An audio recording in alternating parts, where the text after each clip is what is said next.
Taste the Daily.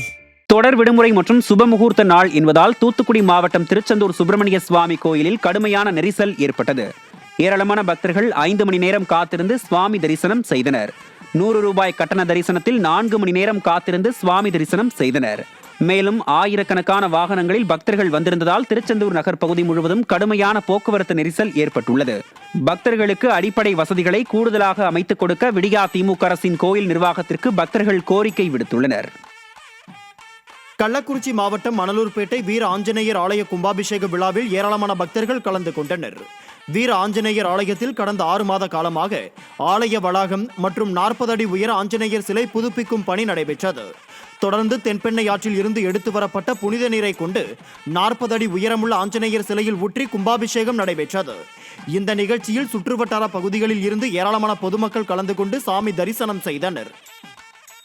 Pudukkottai மாவட்டம் நெய்வேலியில் அமைந்துள்ள பகவதியம்மன் கோயில் கும்பாபிஷேக விழாவில் ஏராளமான பக்தர்கள் கலந்து கொண்டனர். பகவதியம்மன் கோயிலில் சிறப்பு பூஜைகளுடன் கும்பாபிஷேக விழா தொடங்கியது. தொடர்ந்து பல்வேறு புனித தலங்களில் இருந்து கொண்டு வரப்பட்ட புனித நீர் கலசங்களில் அடைக்கப்பட்டு யாகசாலையில் வைத்து பூஜிக்கப்பட்டு கும்பத்தில் ஊற்றப்பட்டது. மேலும் பரிவார தெய்வங்களான மகா கணபதி, சுப்பிரமணியர், பகவதி அம்மன் உள்ளிட்ட தெய்வங்களுக்கு சிறப்பு பூஜைகள் நடைபெற்றன. இந்த நிகழ்ச்சியில் ஏராளமான பக்தர்கள் கலந்து கொண்டனர். விழுப்புரம் மாவட்டம் அரகண்டநல்லூர் அருகே ஸ்ரீ ஞானானந்த தபோவனந்த ஆலயத்தில் வெகு விமர்சையாக கும்பாபிஷேகம் நடைபெற்றது. குச்சிப்பாளையம் கிராமத்தில் ஸ்ரீ ஞானானந்தகிரி தபோவன மடம் மற்றும் ஆலயம் அமைந்துள்ளது. இந்த ஆலயம் புதுப்பிக்கப்பட்டு மகா கும்பாபிஷேகம் செய்யும் பொருட்டு கடந்த 4 நாட்களாக பல்வேறு ஆராதனைகள் நடைபெற்று வந்தன. இதன் இறுதி நாளில் ராஜகோபுரம், ஸ்ரீ ஞானபுரீஸ்வரர், ஸ்ரீ ஞானானந்த மகாலிங்கம், மணிமண்டபம் ஆகியவற்றுக்கு தென்பெண்ணை ஆற்றின் புனித நீர் கொண்டு மகா கும்பாபிஷேகம் நடைபெற்றது. இதில் ஏராளமான பக்தர்கள் கலந்து கொண்டனர்.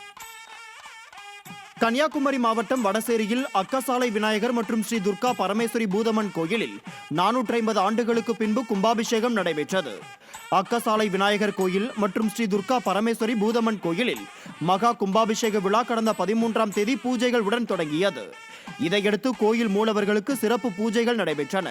அதன் பின்னர் புனித நீர் கலசங்களில் எடுத்து வரப்பட்டு மகா கும்பாபிஷேகம் நடைபெற்றது. பரிவார மூர்த்திகளுக்கும் கும்பாபிஷேகம் நடத்தப்பட்டது. இதில் ஏராளமான பக்தர்கள் கலந்து கொண்டனர். தஞ்சை மாவட்டத்தில் சுந்தர பெருமாள் கோவில் கிராமத்தில் அமைந்துள்ள சவுந்தரராஜ பெருமாள் ஆலய கும்பாபிஷேக விழா சிறப்பாக நடைபெற்றது. யாகசாலை பூஜைகள் நிறைவு பெற்றதும் பூஜிக்கப்பட்ட புனித நீர் அடங்கிய கலசங்கள் கோபுரங்களுக்கு எடுத்துச் செல்லப்பட்டு பட்டாச்சாரியார்களால் கும்பாபிஷேகம் நடைபெற்றது. இதில் ஏராளமான பக்தர்கள் கலந்து கொண்டனர். சோழர்கள் காலத்தில் கட்டப்பட்டதாக கருதப்படும் சவுந்தரராஜ பெருமாள் கோயில் குடமுழுக்கு விழா 84 ஆண்டுகளுக்கு பிறகு சிறப்பாக நடைபெற்றது குறிப்பிடத்தக்கது. கன்னியாகுமரி மாவட்டம் கலிங்கராஜபுரம் பகுதியில் கோதேஸ்வரம் சிவன் கோயிலில் நடைபெற்ற கும்பாபிஷேக விழாவில் ஏராளமான பக்தர்கள் கலந்து கொண்டனர். கோதேஸ்வரம் சிவன் கோயிலில் ஒரு சில சீரமைப்பு பணிகள் செய்யப்பட்டு வந்தது.